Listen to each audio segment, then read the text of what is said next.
के जन्म के पहले ही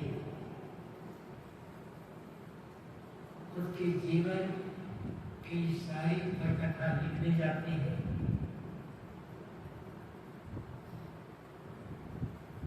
और उसी के अनुसार से जो लिखा गया है उसका अनुसार से ही आदमी कर्म करता है।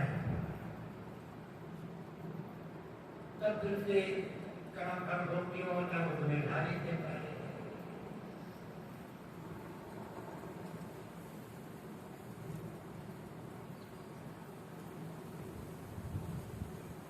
कुछ लोगों की ये धारणा है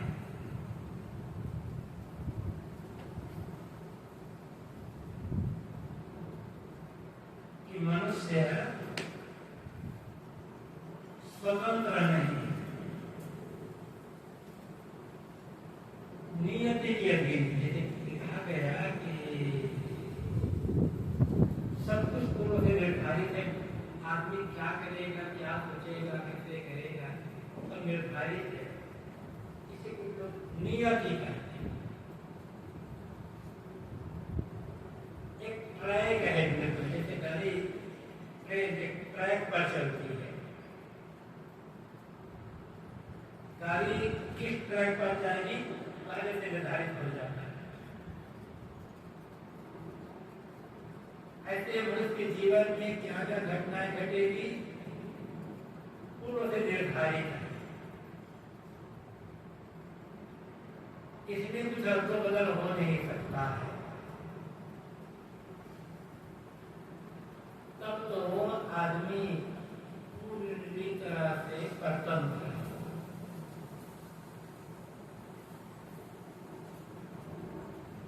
विवश है या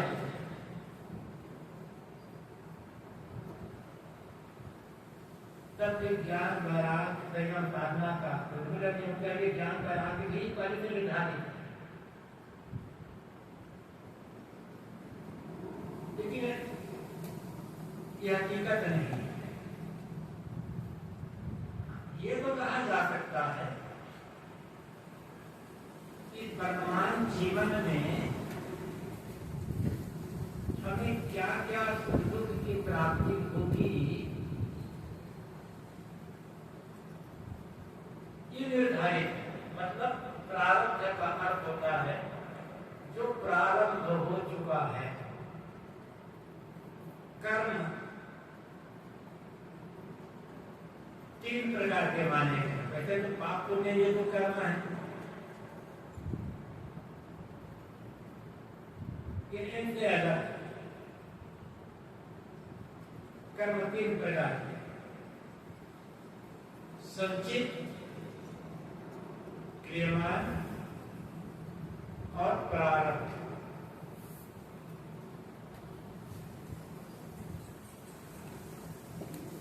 पूर्व जन्म के कर्म, पूर्व जन्म मतलब जब जब ये जीव मनुष्य शरीर में आया और इच्छा पूर्वक सुख मान करके,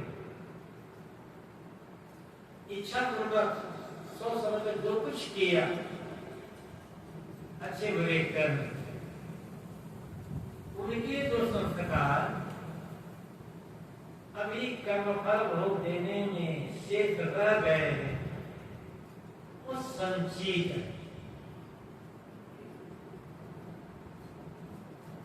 आज हम सोच समझ करके सुख पाने के लिए, दुख से बचने के लिए, बदला लेने के लिए या कुछ और करने के लिए इच्छा पूर्वक जो कर्म कर रहे हैं, यह क्रियमान है। और जिन कर्मों के फल भोग के लिए इस मनुष्य शरीर का निर्माण हुआ है, मनुष्य का जन्म मिला है, वो प्रारब्ध है। प्रारब्ध किसका क्या है, कैसा है, किसके जीवन में कौन सा सुख दुख आएगा, कौन घटना घटेगी, ये कोई बता नहीं सकता, सर्वथा अज्ञात है। लेकिन उनका फल भोग आएगा, जब फल भोग आएगा तभी पता चलेगा। और इसे रोका नहीं जा सकता। इसके लिए आदमी विवश है। किंतु क्रियमान कर्म, आज हमें क्या करना है क्या नहीं करना है, राग करना है कि विराग करना है, भोग करना है कि योग करना है, सेवा करना है या किस योजना है, रक्षा करना है या हत्या करना है, इसके लिए आदमी स्वतंत्र है, परतंत्र नहीं।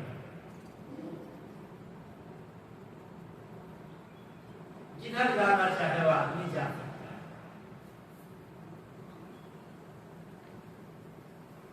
इसीलिए ये मानव शरीर को कर्म भूमिका और मोक्ष भूमिका कहा गया। चाहे तो सकाम भावना पूर्वक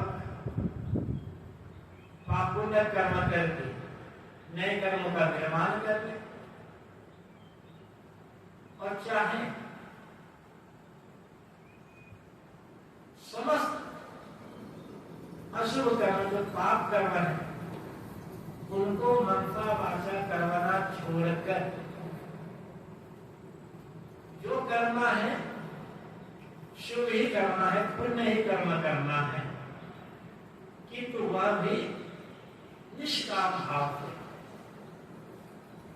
और भोग फल की चाहना से रहित होकर, तो नए कर्म का निर्माण नहीं होता।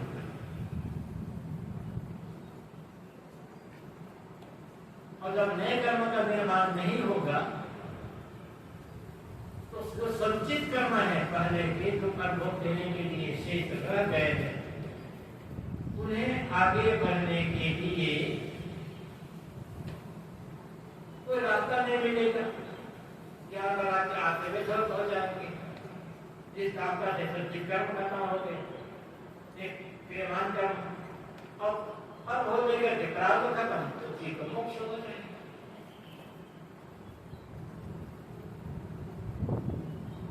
तो परभोग के लिए वर्तमान शरीर है, इसमें जो सुख दुखाएगा पूर्व कर्म करता है उसके लिए आदमी विवश है, उसे रोका नहीं जा सकता। किंतु आज क्या करना है क्या नहीं करना है इसके लिए आदमी स्वतंत्र है, परतंत्र नहीं। अब यदि ये कहा जाए आदमी क्या करे, जीवन में किधर जाएगा, ये पूरा निर्धारित है, सब कुछ एक ट्रैक बना दिया गया है, उसमें हमको बदल नहीं हो सकता। एक ट्रैक बनाने वाला, पटकथा लिखने वाला, निर्धारित करने वाला कौन है? और क्यों उन्होंने मनुष्य को इतना विवर बना दिया, इतना प्रदर्शन क्यों कर दिया, कारण क्या है? अब ये कहा जाए कि कारण है कर्म फल, कर्म जैसा किया तो वो कर्म की जाति ने जो कुछ किया वो भी तो निर्धारित था पहले से, तो फल कैसे होगा?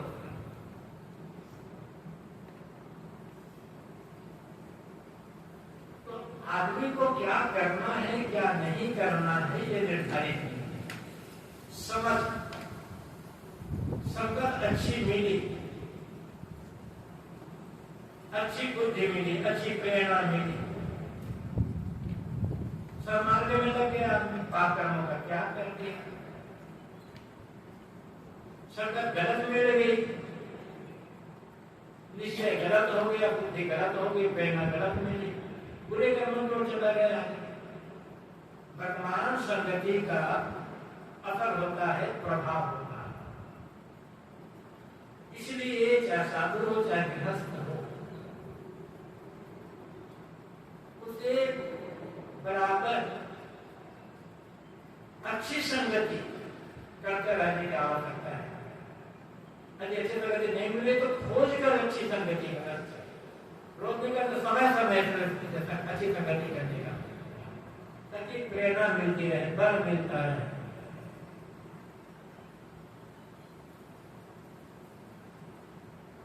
और अच्छी संगति करते करते अपने कर्म में संस्कार होते और आज के वर्तमान निश्चय आधार पर आदमी क्या करा के पद पर चल गया। मोक्ष किसी के भाग्य में लिखा नहीं है।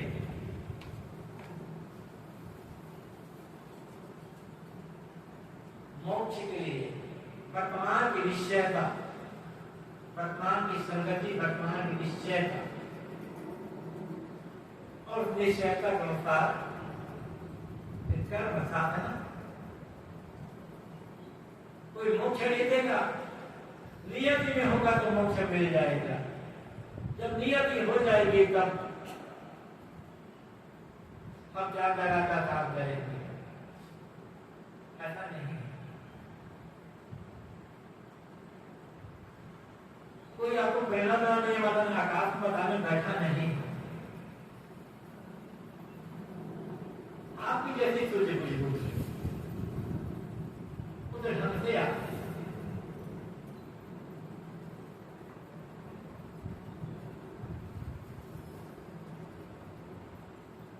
तो कर्म करना है। कर्म कैसे कर्म करना है? राग पूर्वक या विराग पूर्वक, आपकी समझ, आपकी निश्चयता पर निर्भर है।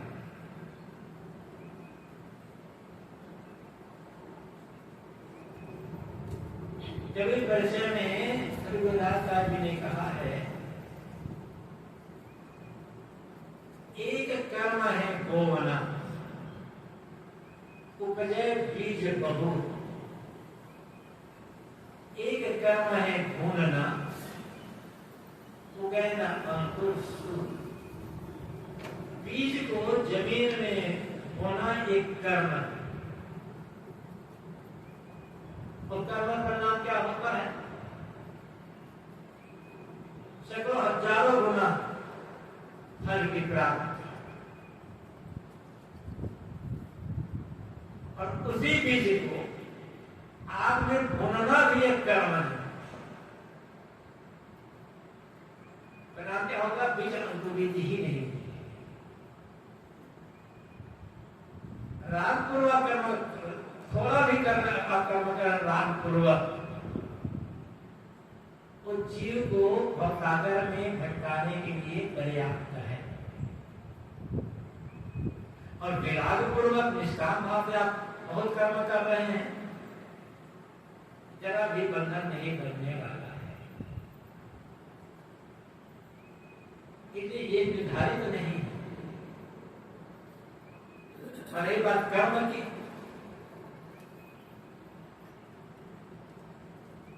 तो हम जो शरीर से कुछ करते हैं वही कर्म नहीं। जो मुख से बोल रहे हैं वो भी कर्म है। मन में सोच रहे हैं वो भी कर्म ही है। और हम जो मन से सोचते हैं ना, तो वो कर्म बहुत गहराई तक जाता है। उसका संस्कार बहुत गहराई तक जाते हैं। शरीर की तो सीमा है, मन की कोई सीमा नहीं है।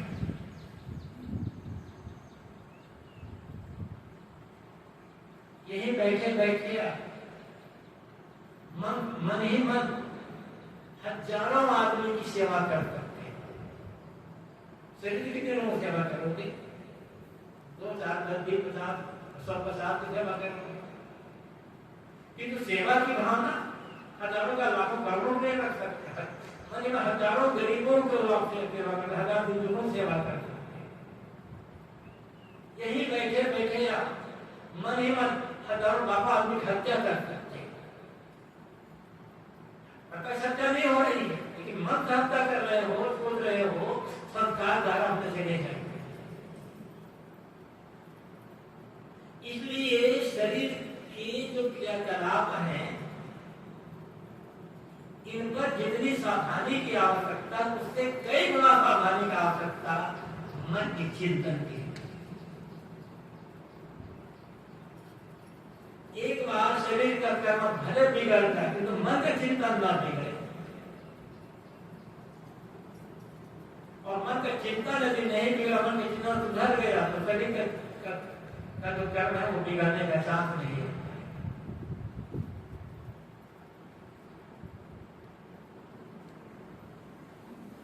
अब हर आदमी अपनी मान्यता के लिए सबक है। अब ये ऐसा विषय है, इसको प्रत्यक्ष प्रयोग करके दिखाया नहीं जा सकता है। विवेक और विचार द्वारा ही इसको समझा जा सकता है। लेकिन स्वयं सोचना होगा कि आप जो कर रहे हो, बोल रहे हो, सोच रहे हो, क्या उसके लिए आपको कोई विवश कर रहा है? क्या कोई आपको विवश कर रहा है? नहीं, आदमी को तुम्हें गाली देना ही होगा। गाली देना है या नहीं देना है, इसका निर्णय कौन करेगा? कोई दूसरा व्यक्ति? आप क्या सोचना है, इसका निर्णय कौन करेगा?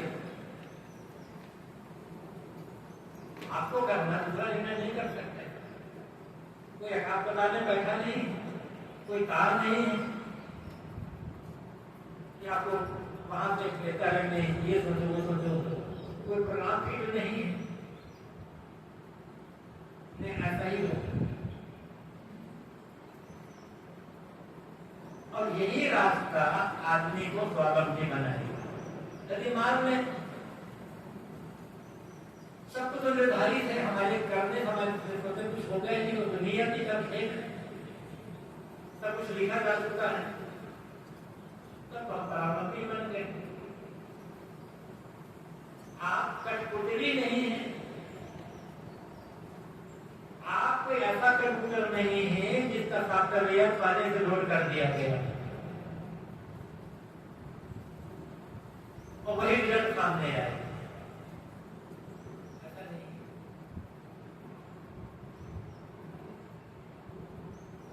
आप स्वतंत्र हैं, क्या करना है नहीं करना है ये निर्धारित नहीं है। और इसीलिए आप सोच समझ करके कर्म करते हैं, इसीलिए फल भोग होता है। यदि निर्धारित रहता पहले से तो फल भोग करके आ सकते ही नहीं।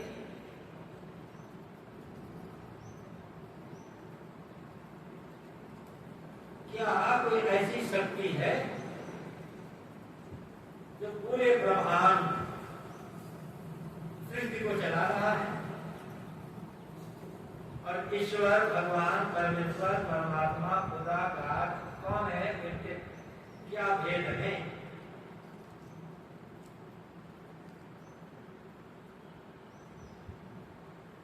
ऐसी शक्ति जो पूरे ब्रह्मांड सृष्टि से को चला रही है, वो शक्ति है नियम।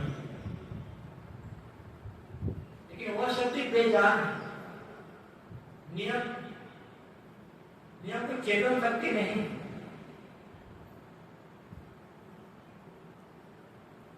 जो कुछ हो रहा है सब एक नियम काम कर रहा है। कारण कार्य की व्यवस्था उसका कहां कहें है तो ये भी कर सकते हैं, वो शक्ति जिसके कारण से पूरे ब्रह्मांड की गति, पूरा ब्रह्मांड संचालित हो रहा है, उसे आप कारण कार्य की व्यवस्था कर सकते हो। कारण गुण पूर्वक कार्य गुण दृष्टा कहते हैं। बिना कारण के कार्य नहीं होगा। हर कार्य पीछे कोई ना कोई कारण है, एक व्यवस्था। और ये व्यवस्था स्वचालित व्यवस्था है, ऑटोमेटिक व्यवस्था है। मानव जगत में जो व्यवस्था है, मानव जगत में जो नियम है, इस व्यवस्था नियम को बनाने वाला मनुष्य है। और इस नियम में परिवर्तन किया जा सकता है, व्यवस्था में परिवर्तन किया जा सकता है।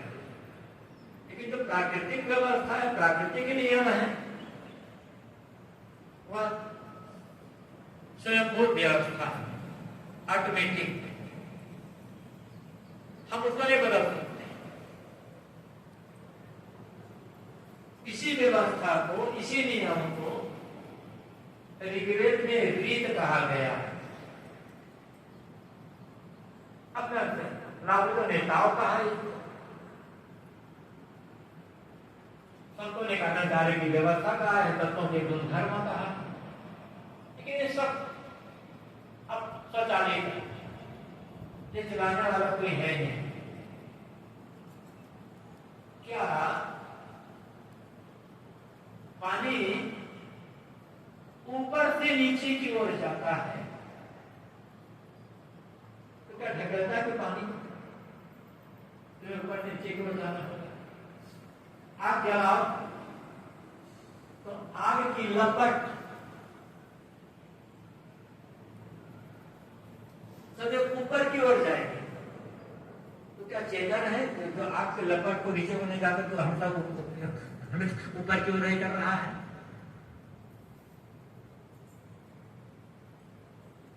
समय समय जब भयंकर तूफान आ जाते हैं, क्या कोई बैठा हुआ है वहां से एकदम नट बोल्ट खोला, तेजी से हवा बहने लगे, ऐसा कुछ नहीं। तो मंजिला मकान था, नीचे मंजिल, ऊपर की मंजिल। नीचे के मंदिर वाला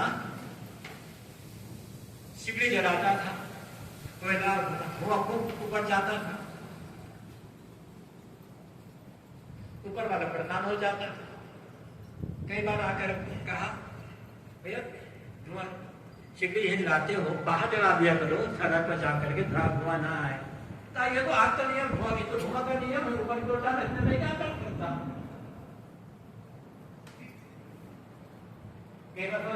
समझा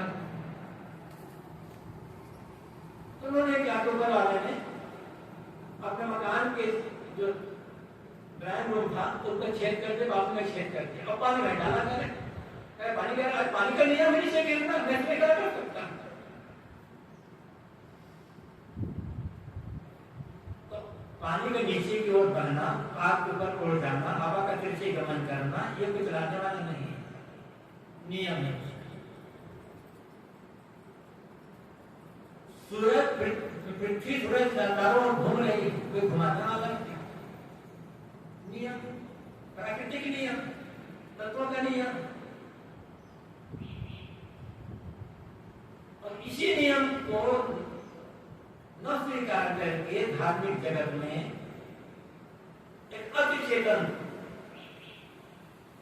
सत्ता की कल्पना की गई।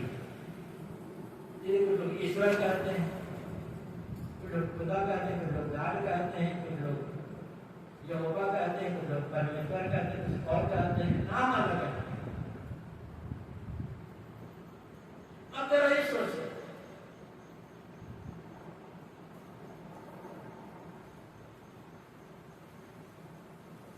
तो ईश्वर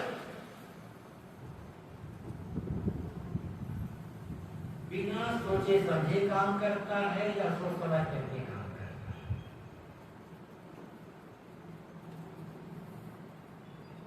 और बिना सोचे समझ करके काम कर रहा है, जिसका मुझे समान हो तो पाना हो गया, पता नहीं क्या हो तो कर देगा। और सोच समझ करके काम करता है, सोचने में इतनी समय लगेगा, कुछ भी आप सोचेंगे समय लगेगा, समय का अंतराल होता है। अब जरा सोचो, केवल आदमी नहीं, पशु पक्षी कृमि कीट ये भी तो जीव है ना। प्रत्येक क्षण लाखों करोड़ों प्राणी शरीर छोड़ रहे हैं, और प्रत्येक क्षण, प्रत्येक सेकंड, एक सेकंड 10वें हिस्से में भी लाखों करोड़ों प्राणों का नया जन्म हो रहा है। तो एक ईश्वर बैठ करके कैसे क्या भोग दे रहा है? कैसे भी करूँ कैसा कर रहे कर रहा हो इसका कितनी तेजी से सोच ये क्रम तो हो गया और लाखों करोड़ का अरबों अरबों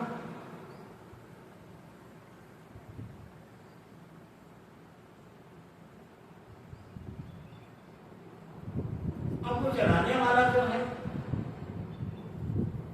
यदि वो चेतन है तो दयालु है कि क्रूर है? दयालु है फिर वह ऐसा काम करेगा जिसमें किसी प्राणी को कोई तकलीफ ना हो।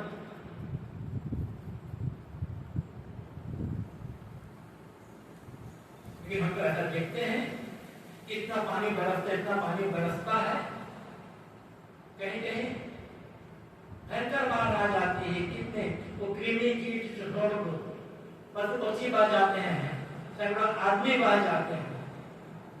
ईश्वर ऐसा क्यों कर रहा है? तो कहते हैं तो ईश्वर की करती वो तो कर्म फल हो तो हमारा ही कर्म ही मिलना है तो ईश्वर की फिर आवश्यकता क्या होगी? क्या पता हमें नियम में मिल ही जाए। तो ऐसा कोई है नहीं कोई जो चेतन हो कहीं बैठा हुआ जो भी ब्रह्मांड चला रहा हो। लोग कहते हैं वो तो सर्वव्यापक है। सर्वव्यापक कोई चीज ही नहीं और सर्वव्यापक हो गए तो विकारी होगा और विकारी हो गए तो नाशवान होगा।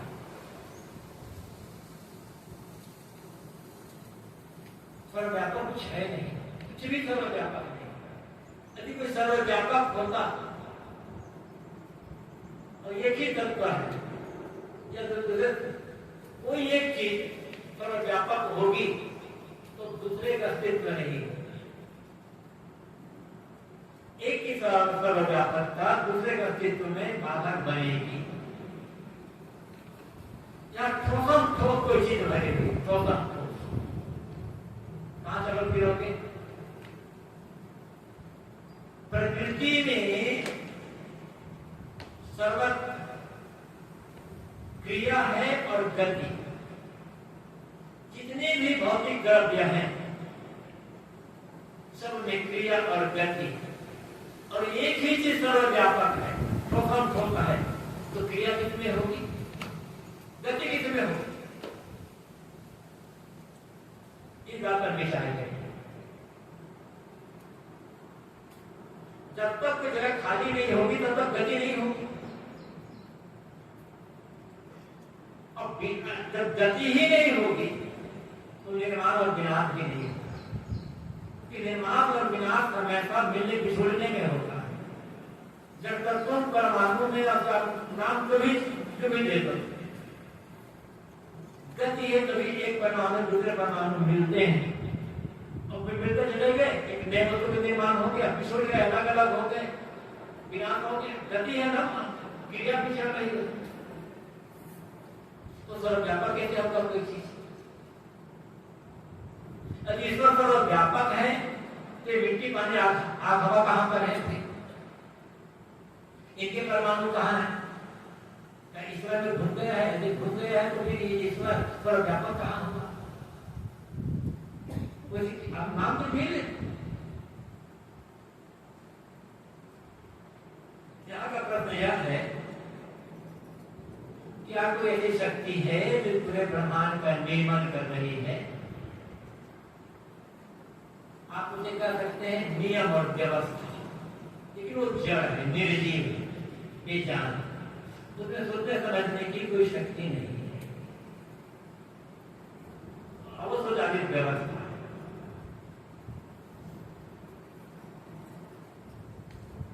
ईश्वर भगवान परमेश्वर परमात्मा पिता कौन है? इनके भेद क्या है?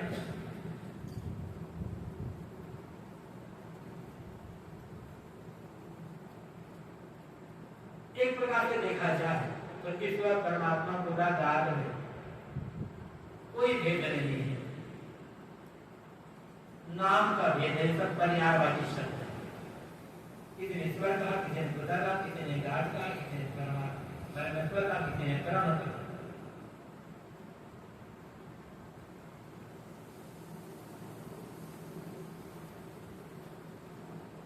ईश्वर आप ऐसा समझ सकते हो, ईश्वर मतलब स्वामी, एक मंडलेश्वर कहा जाता है, एक मंडल का स्वामी, एक मंडल का व्यवस्थापक ईश्वर को ले सकते हैं। परमेश्वर परम ईश्वर, मंडलेश्वर से और बड़ा हो गया, महामंडलेश्वर हो गया, परमेश्वर वैसे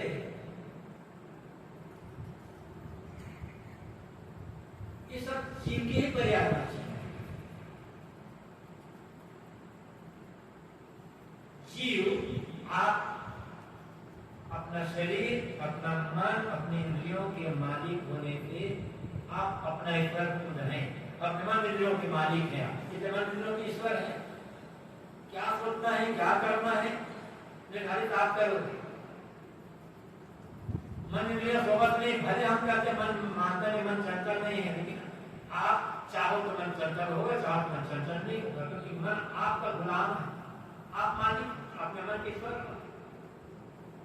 अपनी इंद्रियों से काम, क्या काम लेना है, काम लेना या नहीं लेना है, आपकी मर्जी। नहीं बोलना है, इतने लोग जिंदगी भर के लिए मौन व्रत ले लेते हैं। इतने लोग 12-12 साल तक खड़े रहने का व्रत लेते हैं, खड़े थोड़ी करते हैं। 12 साल, कोई 12 साल के और जितने निकले, एक सेकंड भी नहीं बैठना है, खाना पीना, करती पेशाब, सोना जागना, सब खड़े खड़े। आप मालिक है ना, ईश्वर है अपने शरीर की, अपने मन, अपने इंद्रियों की। और यदि आप मन इंद्रियों के हाथ इतना शुद्ध कर दिया है, कोई मलिनता रह ही नहीं है, न मन में, न इंद्रियों में, न कहीं मलिनता नहीं रहती। कौन आत्मस्वभाव है? आप परमेश्वर हो गए। से हर आदमी अपने मन इंद्रियों का मालिक है। अच्छा करना तो बुरा करना है तो होकर करना है, लेकिन ऐसा करते करते आपने इतना शोध लिया अपने मन इंद्रियों को, अपना विश्वस्ता प्राप्त कर ली कि मन इंद्रियों से कोई मलिन क्रियाकलाप नहीं है। पूर्ण संयम है आपका, परमेश्वर होंगे भगवान। पुराने जमाने में संतों को, ऋषियों को, महात्माओं को भगवान कहा जाता। भगवान एक आदर्श शब्द है। अरे भी कहा गया है, भग्न कर दिया है मान जिसने, उसे कहते हैं भगवान। ज्ञान से, विवेक से, विचार से, संयम से, साधना से जिन्होंने सारे मान अर्थात बंधनों को भग्न कर दे, तोड़ दिया, वो भगवान हो गया। विक्रांत सागर में राम और लक्ष्मण का संवाद है। लक्ष्मण ने पूछा है, जीव ईश में भेद क्यों? भैया जीव ईश्वर में जितना भेद है, राम कहते इतना है, केवल इतना अंतर है। दशा में जीव में जब तक वो बंधन की स्थिति में है तब तक वो जीव कहलाता है। मुक्त दशा में शिव, और सारे बंधनों तोड़ के मुक्त हो गया, कोई शिव हो गया।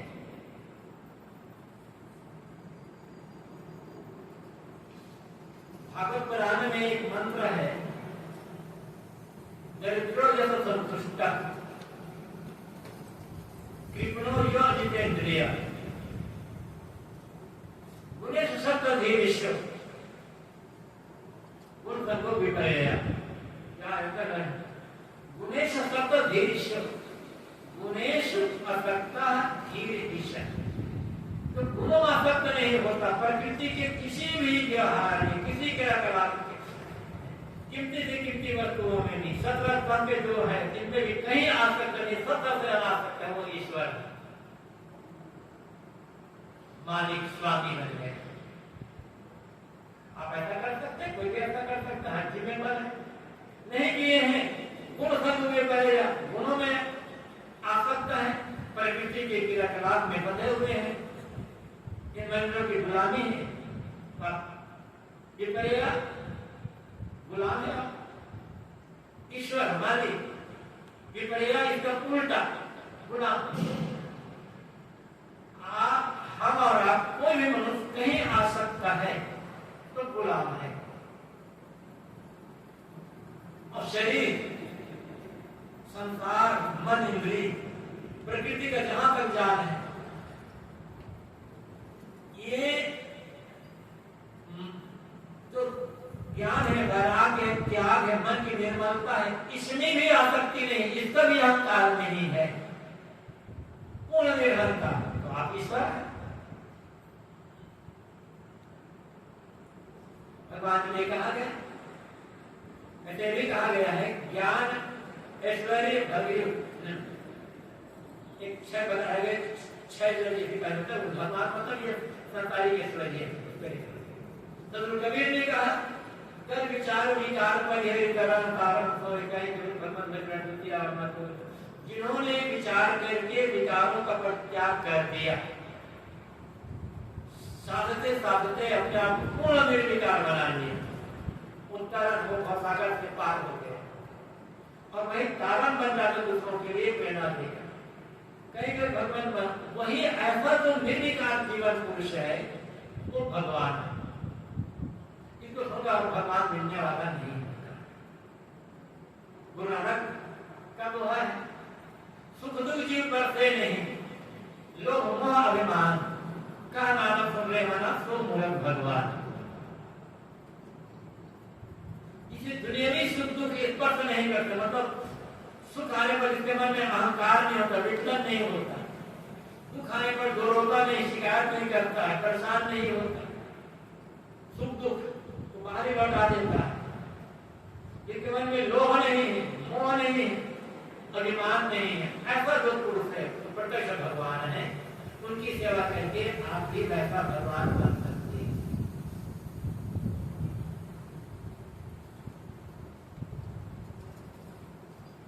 खुदा खुद आप खुद ही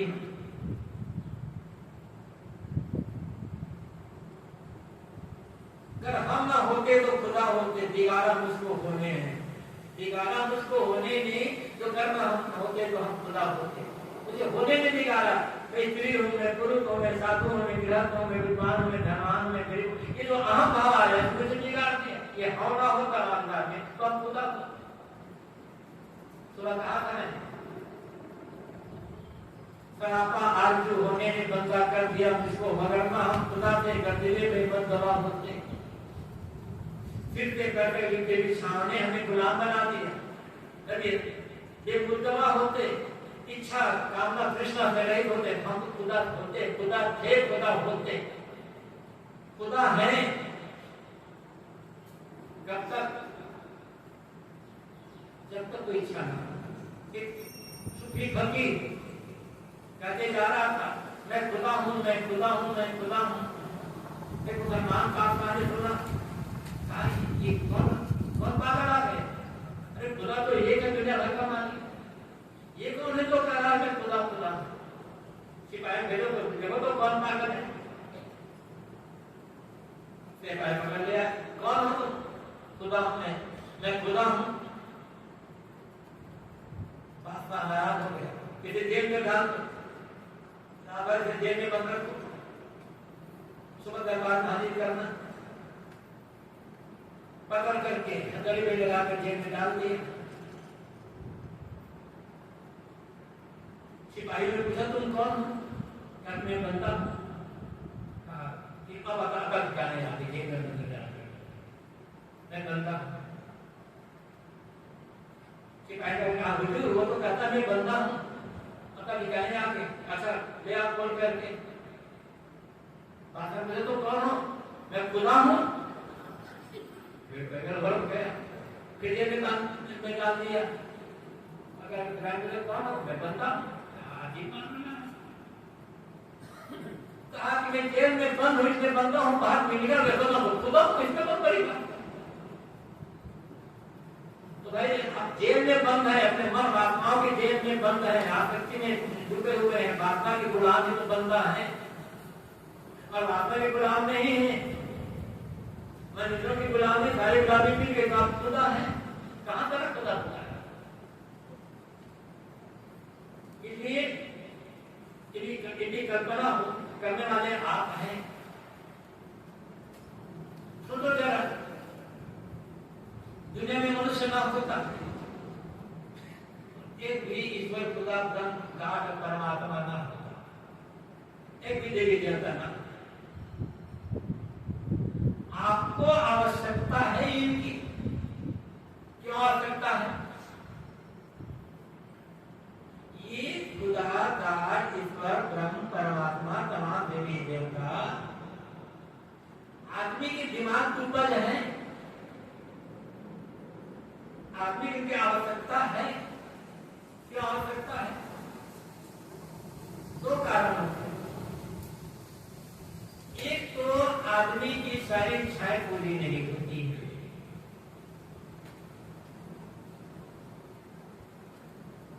तो आदमी सोचता हमारे जाने पूरा कोई ऐसी शक्ति होगी तो हम कल्पना करेंगे, हम पूजा करेंगे, वंदना करेंगे, हमारी इच्छा को पूरा करेंगे। ये इच्छा पूर्ति के लिए बनाएंगे। दूसरा,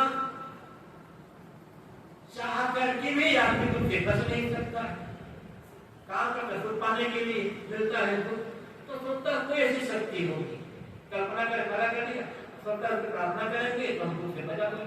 अपनी कामनाओं की पूर्ति के लिए और बंधन में छूटने के लिए आदमी ने ईश्वर की कल्पना की है। लेकिन आत्मज्ञान हो तो कोई जरूरत नहीं है। मुक्ति का हेतु ज्ञान है या कर्म? मुक्ति में ज्ञान और कर्म की क्या भूमिका है?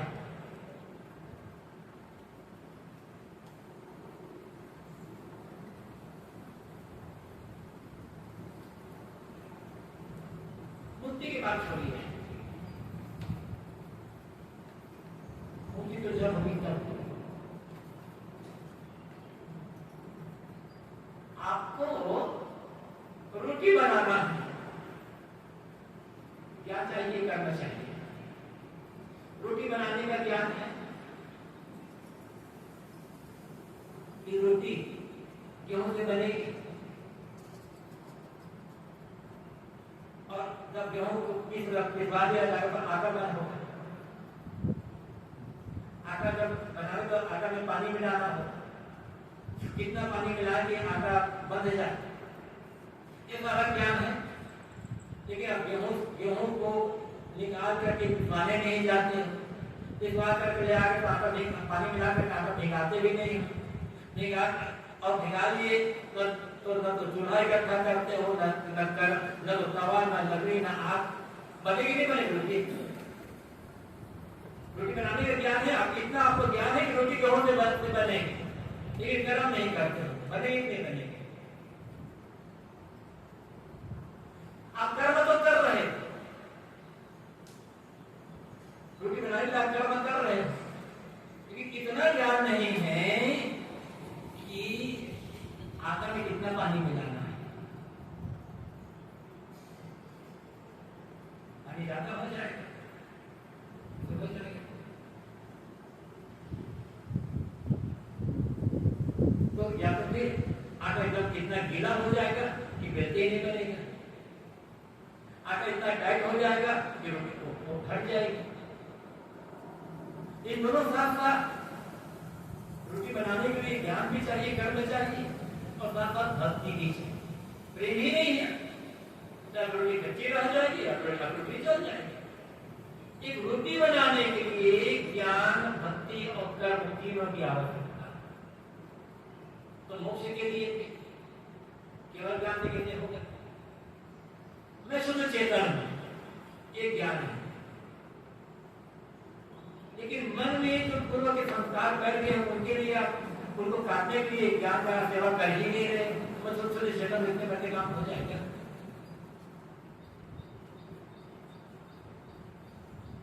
प्रयागराज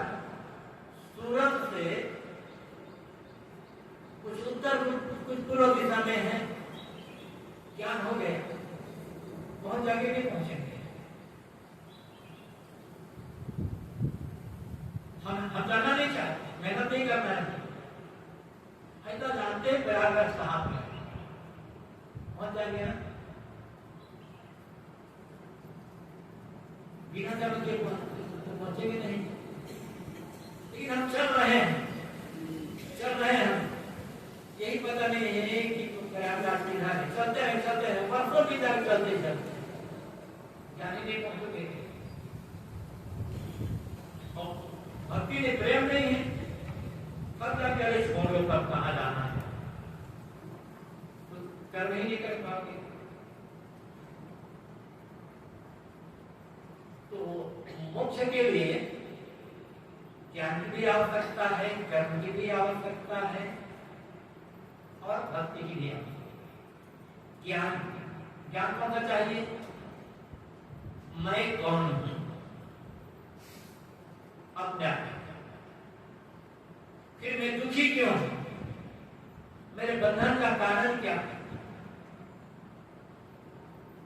क्यों मैं बंधन में पड़ा हुआ हूं, ये बंधन कैसे बने और बंधनों का नाश कैसे होगा, इनका ज्ञान ही नहीं। तो इनका ज्ञान चाहिए।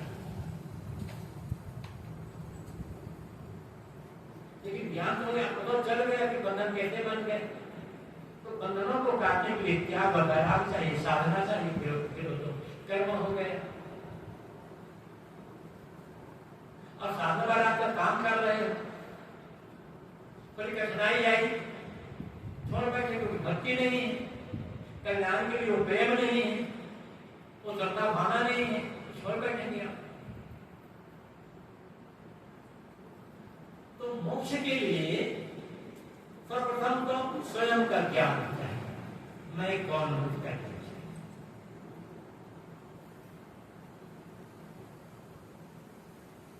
और फिर कर्म, सेवा, साधना, त्याग, दया, प्रेम। जब तक ये तीनों नहीं होंगे और तीनों दूसरे पूरक हैं, यदि भक्ति नहीं होगी तो ज्ञान और वैराग केवल दिखावा का अहंकार का कारण बनेगा। भक्ति ज्ञान और वैराग को संयमित रखती है, लेकिन ज्ञान नहीं है तो भक्ति अंधविश्वास में फंसा देगी और श्रद्धा में फंसा देगी, फंसा देगी भक्ति। इसलिए भक्ति साधने के लिए ज्ञान चाहिए और भक्ति और ज्ञान को साधने के लिए वैराग्य चाहिए, त्याग भाव चाहिए। इस बात से तीनों एक दूसरे के पूरक हैं। न केवल ज्ञान से होगा, न केवल वैराग से होगा, न केवल भक्ति। भी एक समझना होगा।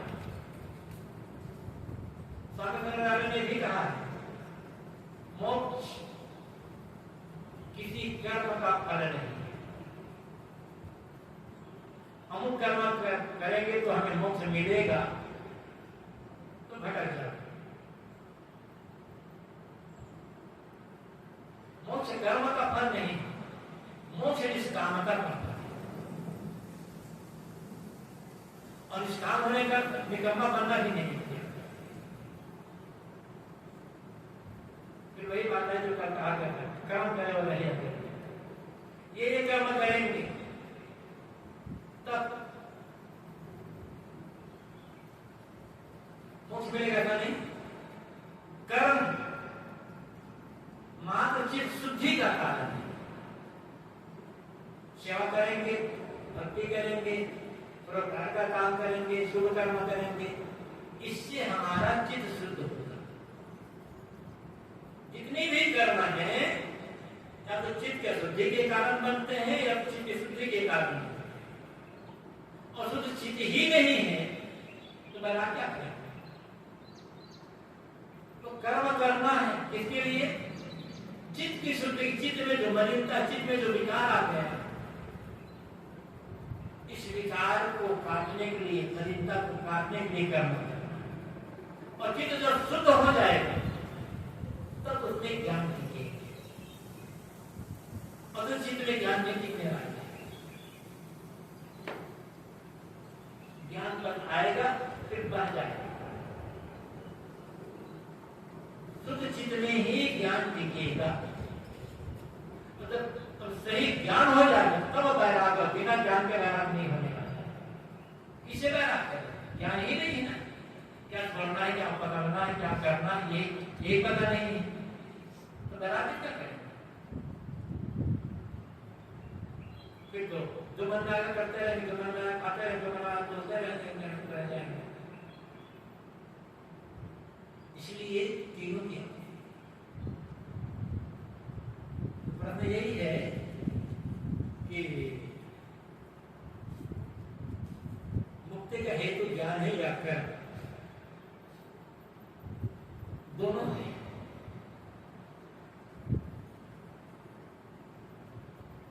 केवल एक से काम नहीं होने वाला है। मैं समझता हूं कि सारी बातें क्लियर हो गई होगी, और क्लियर नहीं हुई होगी तो आप संतोष से मिलकर पूछ सकते हैं। जितना मैं जानता हूं, जितनी मेरी समझ है उस हिसाब से मैंने बताया। समय पूरा बदल जा रहा है, तो बाकी बस 7 से 5 मिनट